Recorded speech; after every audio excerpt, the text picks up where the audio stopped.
Assalamualaikum warahmatullahi wabarakatuh. Perkenalkan, saya Davin Anas Ahsani, perwakilan dari kelompok 7. Di sini saya akan sedikit menjelaskan tentang analisis korelasi. Simak video sampai habis. Tujuan pembuatan video analisis korelasi adalah untuk menjelaskan hubungan antara dua variabel atau lebih dalam sebuah data. Pembuatan video analisis ini bisa digunakan untuk berbagai manfaat, diantaranya adalah untuk mengerjakan konsep dasar analisis korelasi, untuk menyajikan temuan dari penelitian atau data analitik dengan cara yang visual dan mudah dipahami. Pengertian analisis korelasi. Analisis korelasi adalah teknik statistik yang digunakan untuk mengukur dan menggambarkan kekuatan serta arah hubungan antara dua variabel. Berikut beberapa manfaat dari analisis korelasi, antara lain: yang pertama, membantu dalam mengidentifikasi dan memahami hubungan antara dua atau lebih variabel. Yang kedua, menyediakan informasi penting yang dapat digunakan untuk membuat keputusan berdasarkan data. Yang ketiga, memudahkan dalam visualisasi hubungan antara variabel melalui grafik atau diagram. Analisis korelasi dibagi menjadi dua, koefisien korelasi dan koefisien determinasi. Yang pertama adalah koefisien korelasi. Koefisien korelasi adalah ukuran statistik yang menggambarkan kekuatan dan arah hubungan antara dua variabel. Nilai koefisien korelasi berkisar antara -1 hingga +1, biasanya disimbolkan dengan R besar. Kemudian, tujuan dari koefisien korelasi adalah: yang pertama, untuk menentukan seberapa kuat hubungan linear antara dua variabel. Yang kedua, mengidentifikasi arah hubungan antara variabel, apakah positif atau negatif. Yang ketiga, menyediakan bukti untuk menguji asumsi dalam penelitian atau analisis data mengenai hubungan antara variabel. Berikut ini adalah contoh dari koefisien korelasi, seperti gambar di samping.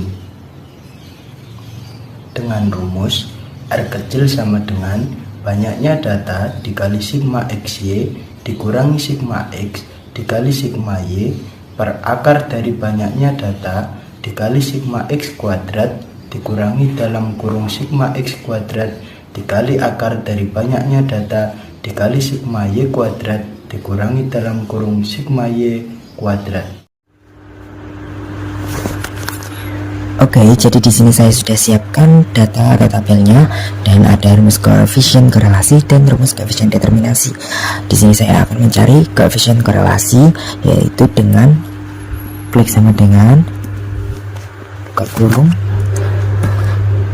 lagi, lalu masukkan rumusnya N kali sigma XY. Di sini N-nya adalah jumlah datanya, yaitu 10. Kita kalikan dengan sigma XY, yaitu yang ini. Klik, lalu tutup kurung, dikurangi sigma X kali sigma Y, yaitu yang ini. Lalu kita tutup kurung dan kita enter, maka hasilnya akan muncul ini. Lalu kita bagikan dengan akar dari N tadi datanya. Untuk akar kita menggunakan rumus di Excel, yaitu dengan sama dengan SQRT. Yang ini kita klik, lalu kita buka kurung lagi, N tadi 10 dikali sigma X kuadrat. Sigma X kuadrat itu yang ini ya guys, yang ini. Lalu kita tutup kurung dan kurangi sigma X dikuadratkan. Sigma X dikuadratkan itu berarti yang ini. Lalu kita tutup kurung dikali ya ini, buka kurung lagi, N tadi 10 dikali dengan sigma Y kuadrat. Sigma Y kuadrat itu yang ini. Lalu kita tutup kurung dikurangi sigma Y dikuadratkan, maka hasilnya akan muncul seperti ini. Lalu kita bagi yang di atas sama yang di bawah dengan klik sama dengan, lalu buka kurung, kita klik yang ini, dibagi dengan yang di bawah ini, maka hasilnya akan muncul seperti ini. Dan ini adalah nilai dari koefisien korelasinya. Dan selanjutnya yang kedua adalah koefisien determinasi.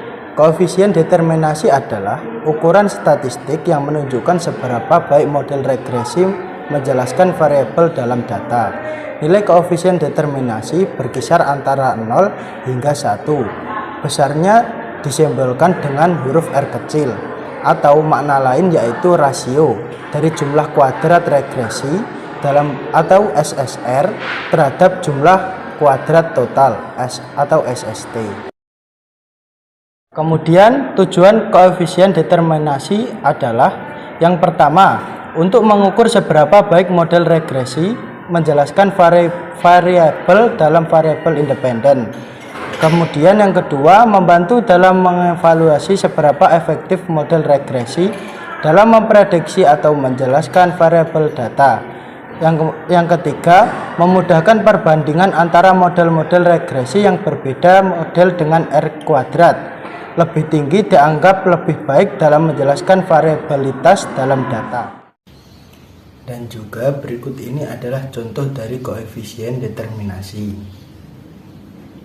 Dengan rumus R besar sama dengan banyaknya data dikali sigma XY dikurangi sigma X dikali sigma Y kuadrat per banyaknya data dikali sigma X kuadrat dikurangi dalam kurung sigma X kuadrat dikali jumlah data dikali sigma Y kuadrat dikurangi dalam kurung sigma Y kuadrat.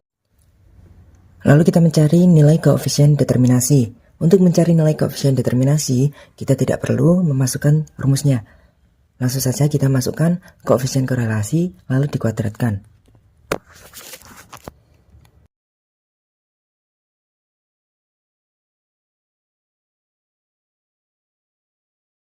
Tinggal kita masukkan, buka kurung, klik nilai koefisien korelasi, lalu kita kuadratkan, tutup kurung, lalu kita enter.